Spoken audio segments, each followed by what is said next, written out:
All right, welcome. Today we're going to jump into something that I know can look a little scary at first, the derivatives of inverse trig functions.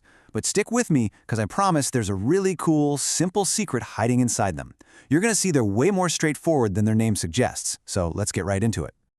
So, let's kick things off with the biggest surprise of all, and this comes straight from our source material.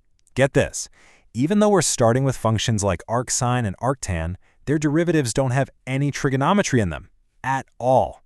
They're just clean, simple algebraic expressions. And honestly, that's the key to understanding this whole thing. And that brings us perfectly to our first section, the algebraic surprise. We're going to dig into exactly how these trig-based functions pull off this little magic trick, shrugging off their trig identities and becoming something else entirely. So you're probably wondering, how on earth is that even possible? Well, the formal proofs use a really clever mix of implicit differentiation and the good old Pythagorean identity. Now, we're not going to get lost in the weeds with the proofs today, but just know it's that elegant bit of calculus that strips away all the trig stuff, leaving us with these awesome little algebraic formulas. Okay, so now that we know about the surprise, let's build our toolkit. We're about to go over the 6 main formulas you're going to need. But listen, don't think of this as a long list you have to memorize. Think of it more like a compact, super powerful set of tools that'll let you solve a whole new set of problems. First up, we've got arcsine of x. Its derivative is 1 over the square root of 1 minus x squared. Simple enough. But here's the cool part, the real trick. Look at its partner function, arccosine of x. Its derivative? It's the exact same thing, just, with a minus sign slapped on the front. This little pattern is going to be your best friend, trust me. All right, let's see if this pattern holds up. Next, we have arctan of x. Its derivative is 1 over 1 plus x squared. And, yep, look at that. The derivative of its cofunction, arccot of x, is once again the exact same expression, just negative. See, you really just learn one, and you've basically got the second one for free. And you guessed it, the pattern completes the hat trick with our last pair. The derivative of arcsecant is 1 over the absolute value of x times the square root of x squared minus 1. And its cofunction? Arccosecant? Well, by now you know the drill. It's the same thing, just negative. So here's the big takeaway. Don't memorize 6 formulas. Just master the 3 main ones, and remember their cofunctions are just the negative versions. It's so much easier that way. All right, toolkit is ready to go. Now, let's actually put it to work. We're going to take one of our new derivatives for a spin, with a rule that should be very familiar to you by now, the product rule. So here's our problem. We need to differentiate y equals x times arctan of x. The moment you see 2 functions of x multiplied together like this, in this case x and arctan of x, your calculus brain should be screaming, product rule, product rule. Okay, so step 1 is always just to break it down. We'll call our first function f just x. That makes its derivative, f prime, super easy. It's just 1. Our second function, g, is that arctan of x, and its derivative, g prime, well, that's just the new formula we just added to our toolkit, 1 over 1 plus x squared.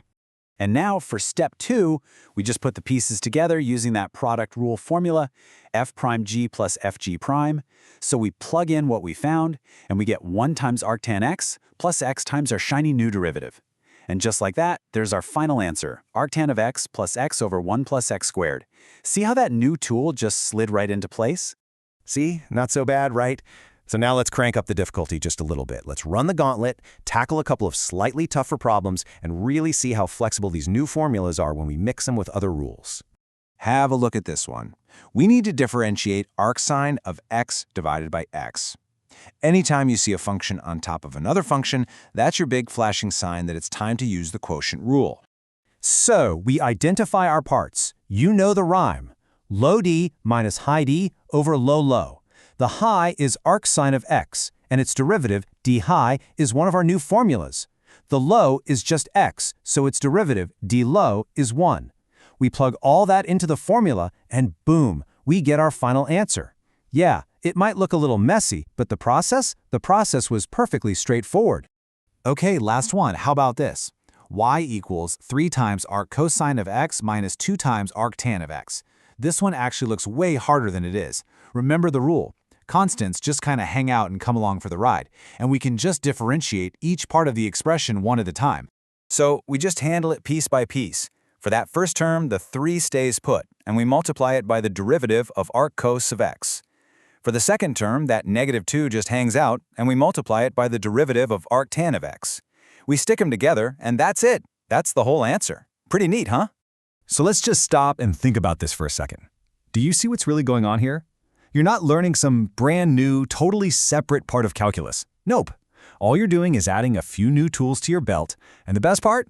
You get to use them with all the rules you already know. All the hard work you've already put in mastering the product rule, the quotient rule, you name it. Okay, so as we start to wrap this up, let's make sure we lock in the most important ideas from all this. Let's boil it all down to your key takeaways. First, the big one, the big surprise. The derivatives of inverse trig functions are just algebraic, no trig. Second, please don't memorize 6 formulas. Just learn 3 and remember that simple pattern. The cofunctions are just the negative versions. And finally, maybe the most important point of all, these are just new tools that plug right into the calculus system you already know how to use. And here's one last little bit of trivia for you.